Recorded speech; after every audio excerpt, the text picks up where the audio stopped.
Luckily for me, she had run away before, so the officers didn't even question me, they just took her back. A few moments later, my mother came outside, confused about why there were police in our driveway, and I had to explain the entire situation to her. When I returned to campus, I found out that the university police, local police, and even state authorities had been searching for me and an underage runaway.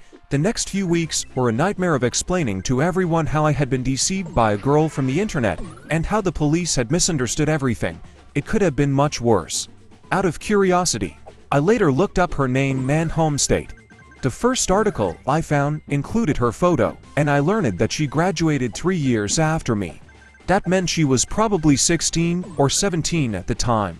Since I was 20, it technically would have been legal in my state, but from a moral standpoint, it was a questionable situation. In her graduation photo, she looked happy.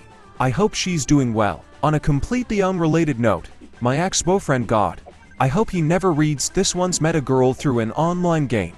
He lived in New England, while she was supposedly from California. They talked for months via email, but never video called. As their relationship got more serious, he told his parents about her, and they agreed to let her visit for a week so they could finally meet in person.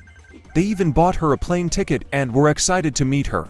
The night before her flight, she admitted that she was actually a 19-year-old guy. Speaking of online gaming, I once saw something similar happen in my guild. One of the members, whom I'll call Sarah, fell in love with another player, Emily. Sarah was deeply upset because she had a boyfriend and had only dated men before. Eventually, Sarah confessed her feelings to Emily.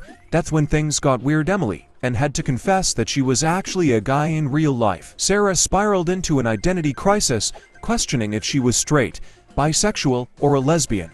She had fallen for someone she thought was a woman, only to find out it was a man. In the end, Sarah was so overwhelmed that she completely disappeared from the guild out of embarrassment. On another occasion, I caught a guy in a ridiculous lie. He claimed to be a Marine deployed overseas and constantly posted photos with captions like "I'm in Afghanistan," but the images were all different sizes and in terrible resolution. A quick reverse image search revealed that most of them were taken from articles about training exercises in Arizona. One even had a visible name tag of a real Marine, which did not match the name he had given me. When I called him out, he tried to prove he wasn't lying by sending me a bunch of explicit photos. The funniest part, the pictures were clearly of different people. They looked completely different, and another search proved they were stolen from multiple adult sites.